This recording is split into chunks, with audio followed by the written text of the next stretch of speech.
Ахмед Гаджиевич, наверное, начнем с последних событий во Франции. Был подписан меморандум, политическое решение состоялось, или, как вы назвали это в одном из интервью, политический месседж, он был услышан. Вчера случилось событие в Австрии, где Австрия также присоединилась к французам и тоже намерена участвовать в строительстве и развитии наших курортов. И если возможно, поподробнее об этих соглашениях, о договоренностях, может быть, какая-то конкретика, что это нам дает приход Франции и Австрии на Кавказ, что это даст развитию курортов. Спасибо. Если говорить о проекте, мы фактически как компания создались в конце следующего года. Инициатива создания такой компании была Дмитрием Анатольевичем, когда во время форума мы сделали презентацию проекта, показали, что дает такой большой инфраструктурный проект с точки зрения рабочих мест, с точки зрения налогов. Если говорить о цифрах, то мы считаем, что после того, как проект будет введен в полную мощность, мы можем получить на Кавказе около 200 тысяч новых рабочих мест. Валовый региональный проект должен к 2020 году фактически удвоиться. Ну и, соответственно, налоги, которые получают, позволят уже без дотаций фактически местным бюджетам существовать. Поэтому для этого была образована компания с общим капиталом порядка 60 миллиардов рублей. Пока 3 акционера. Это Российская Федерация в лице особо экономические зоны, есть такая государственная компания, Сберегательный банк, всем известно, и также Внешэкономбанк. По функции, значит, государство должно устроить инфраструктуру, внешнюю, внутреннюю, дороги, подъемники, газопроводы, электрические линии. Внешэкономбанк предполагает выдачу, поддержку мелкого и среднего бизнеса, это гостиницы, там, булочные, не знаю, там, все, что предполагает бизнес, который сопутствует ресторанчики, семейные, маленькие, большие гостиницы. А что касается Сберегательного банка, это, соответственно, поддержка через систему ипотеки, через частные потребительские кредиты. И в общей сложности мы считаем проекта, инвестиционная емкость проекта порядка 450-500 миллиардов рублей. Ну, в принципе, мы создали условия для любого типа инвесторов. Те, кто хотят войти в капитал как КСК, мы называем курорт Северного Кавказа, так отдельный проект отдельным курортом, ну или, соответственно, те, кто хочет персонально себе лично построить жилье. В этом смысле мы изучили опыт стран, которые являются наиболее успешными. На наш взгляд, это Франция и Австрия. У них, кажется, свой опыт исторический. Ну, так оказалось, что Франция, оказывается, еще в начале 70-х годов предлагала Советскому Союзу тогда еще построить, дать в концессию на 15 лет, учетом такого уникального климатических условий, расположения, большого внутреннего рынка, построить на 15 лет концессию, передать. Мы нашли в Олимпийском комитете случайно такой документ, его восстановили, посмотрели, оказалось, что даже адреса, которые мы предполагаем сегодня и тогда, не очень так совпадают. Значит, показывает, что это объективное все-таки положение.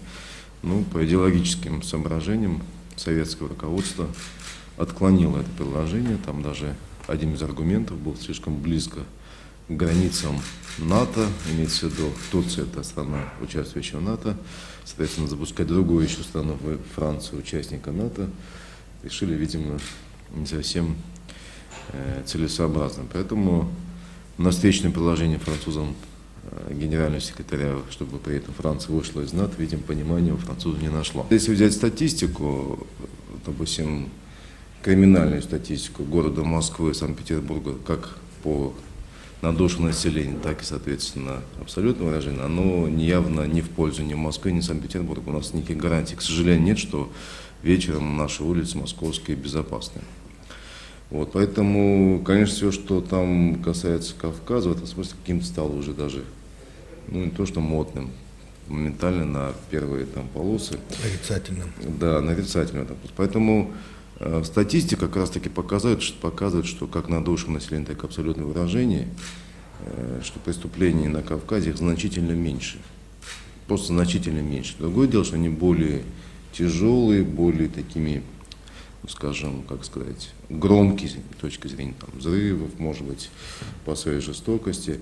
Но, тем не менее, это проблема, без решения которого, конечно, вряд ли такой масштабный проект состоится. Что касается в целом вопроса именно экологии, мы в ближайшее время намерены создать такой экологический совет при нашем проекте, или он может быть независимым, и мы считаем, что мы там пригласим всех людей, которые неравнодушны, там, экологи, общественные деятели, политики. Мы, конечно, считаем, что проект такого рода, большой проект, должен быть под абсолютным контролем. Что касается Каспия, ну, опять же, я вам говорил, что есть предпосылки, есть огромное количество населения. Сегодня географическая карта мира, она кардинально поменялась, особенно после событий в Тунисе, Египте, я не знаю, там, не хочу никого обидеть, во всяком случае, я лично, прежде чем куда-то ехать, уже заранее думаю, как оттуда эвакуироваться в случае чего-то, если какая-нибудь там революция там произойдет какая-нибудь, или смещение какого-нибудь руководителя.